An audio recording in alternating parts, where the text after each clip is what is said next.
Coach, when did you know you wanted to be a head coach? I knew I wanted to coach, Yeah. like growing up, and so like watching football, seeing that, I said, man, that's something I'd like to do. So when I went to college, I was an elementary ed major, thinking I'd teach elementary school and coach high school. And I got to college, I was like, seeing these guys coach, that's a pretty good gig, So then I started right into college. I never really had thoughts about it, when or how, or like being an NFL head coach wasn't on my radar at that time. But I knew I loved teaching and I love football, so I wanted to be in coaching for sure. So teaching is the most important part of it for you? For me, yeah, and I think you could almost put coach in for any word that you use, teacher. The teacher, this on the learning, same thing with the coach, and discipline and standards and, giving people feedback about, what you want, how you want it, motivation, so all of that I thought plays in, and the best teachers I had always were some that challenged you and made you think about it, and so I knew from a coaching standpoint, I'd want to follow suit in that way. So as you rose through the ranks as a coach, how did the teaching change? When you're no longer just a D-line coach, now you're in charge of a whole defense, now you're in charge of a whole team. How did it change? I think when you're first younger, you're thinking leadership's how do I lead? And then as you get into bigger groups, it's how do you develop the leaders in others? And so when you think about organizing a bigger staff, you're a defense coordinator, other people there, how are you developing them, as leaders, or an entire team, developing other leaders? So I think that's probably the biggest difference, as opposed to me leading, where also am I seeing, the leadership from others and developing that too, because now you have more people with really high standards that want to push it. And so that's, I think, the biggest difference. The more people you have to be responsible for, the more leaders that you need to develop.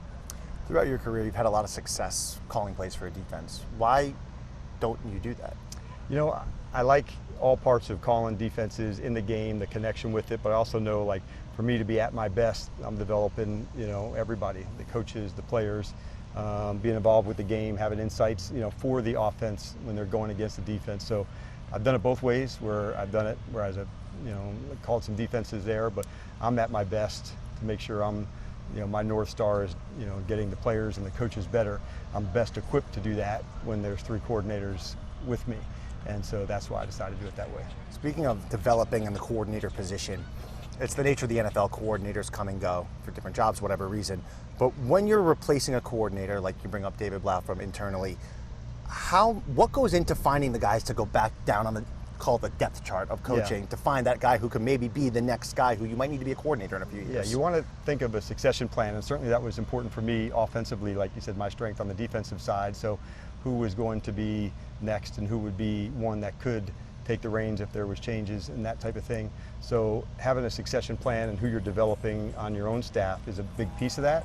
And so coming in, David was somebody that we had targeted, say, more, this guy, he's got it together. And you see sometimes at practice where there could be some other coaches taking different parts of leadership groups, in the evenings when we're doing other walkthroughs, different people call the plays just for them to be in that space of calling it. I see you in the huddle sometimes on offense. What's going on there usually? I want to hear the clarity of the communication, and the intent that goes with that, the alerts, that when a play comes in, you may now need to remind somebody of something that's going to come up. So generally that's what I'm listening for, just extreme clarity. When you're playing in between these 40 seconds, man, it's absolute chaos. So making sure you're entering into it with the very best clear communication. So when changes have to be made, you're from one to the other. And so that's generally what I'm listening for. Urgency to get in and out of the huddle. Those are things that when you can get to the line of scrimmage with more time, you have more options.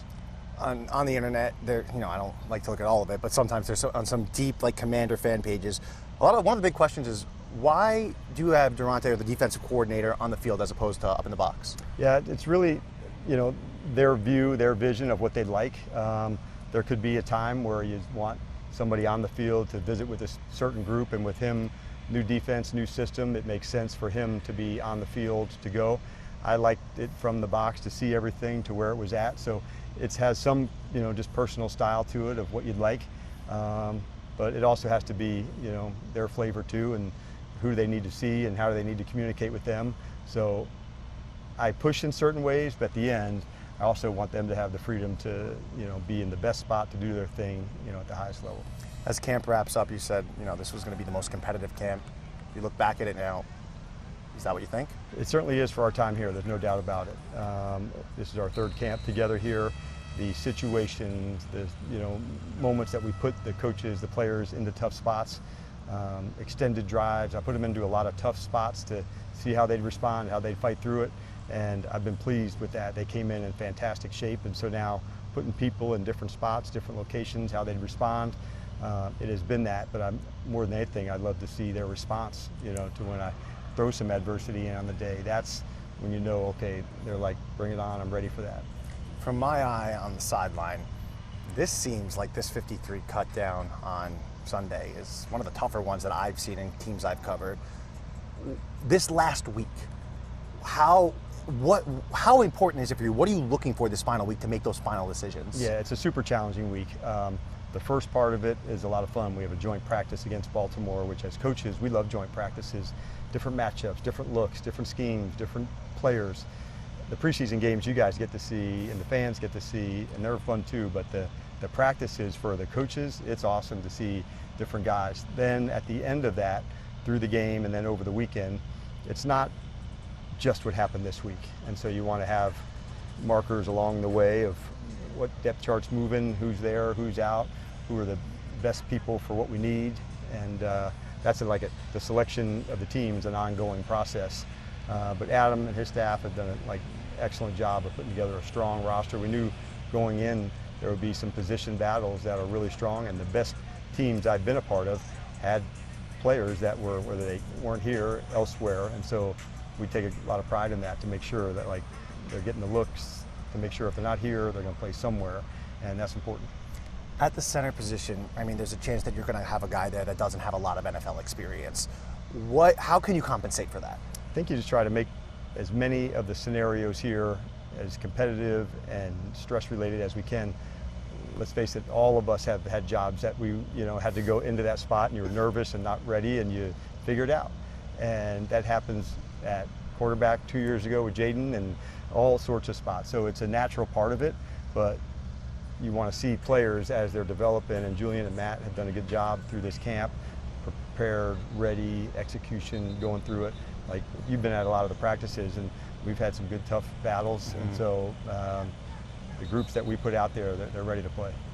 The wide receiver group obviously is the one that people like to talk about. You have Terry and Steph, and then it feels like a lot of guys putting together really good camps. They have. It's been I would say our strongest, deepest position group in the training camp.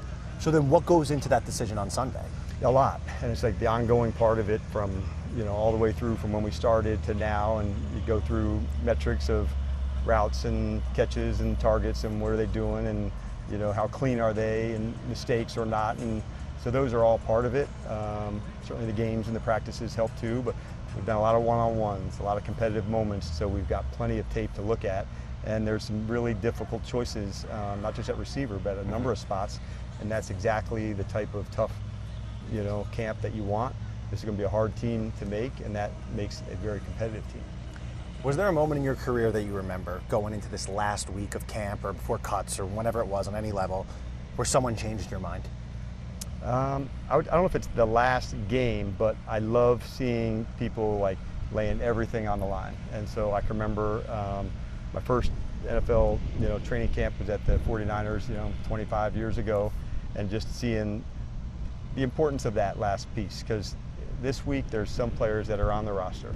There's some players that are right on that fringe, and some that are going to try, hey, can I do enough to show I'm here to be somebody on the practice squad? I want to show that I can develop. So I don't know if there's one case, but what I love about this time, man, whatever their best looks like, we're going to get every bit of it. And so that's really important to know, man, this guy is absolutely putting out to see what it can be. Last year, the player that sticks out in my mind was Ale Cajo, and played every snap on defense, about every special teams play, and just had a bunch of tackles, but he was trying to demonstrate, I want in, I want to be a part of things. And so it wasn't that game, but it didn't hurt to show what competitive fight looks like, and so how important it is. And so I like how close this team is, and so even when we have to release a player, it's difficult because they feel a connection here, but it is good to see that type of competing, man, whatever their best looks like every bit of it you see. Now, you mentioned Quan Martin before practice, but Is there a guy this year who you have your eye on as this year's Ale Cahill? I think there's a few, honestly, and that's kind of what you're wanting to see. We'll see some of that when we get to the joint practice and then the game. We've had some moments in the preseason games already. Okay, let's see some more. Let's see some more. And what you're also looking for is, like, can you stack another one? As opposed to one performance, you're trying to be off the roller coaster. And again, and again. Now, we know there's going to be mistakes, but like the speed, the intensity, the playmaking ability, if that can stay consistent, we can coach through the other spots. So that's what we're looking for sure. And last thing, what do you want to see different Friday? Because I know you weren't happy about the game on Saturday in Detroit. I just want to make sure every time our fans and our family and our friends see us play, like, they recognize our identity of speed and toughness and physicality, and that should be at the start of the game or at the end of the game. So that doesn't vary.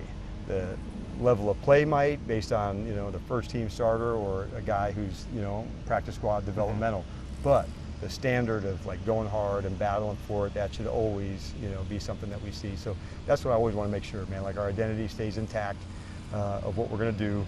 We can execute in the, you know, the winning time moments of the games. We put a lot of time into that. So that was probably the 4 minute, the 2 minute was the thing that, you know, left the biggest mark. So we're excited to get going for the whole, you know, next 4 days. And then Sunday's a whole different emotion that goes with that. There's some that are elated, knowing that there's a new chance, others that it's difficult, but that's part of competing. That's like a competitor's life. And sometimes it sucks and it's hard, and sometimes it's absolutely fantastic, but you do have to put yourself all the way out there and give everything you got, even if you get your heart broke. But, like, that's what competing and, like, going for it at the highest level is. Like, just no holding back, man. Absolutely going for it. Awesome, Coach. Thanks so much. Appreciate it. You got it, bud. Thanks. Yep.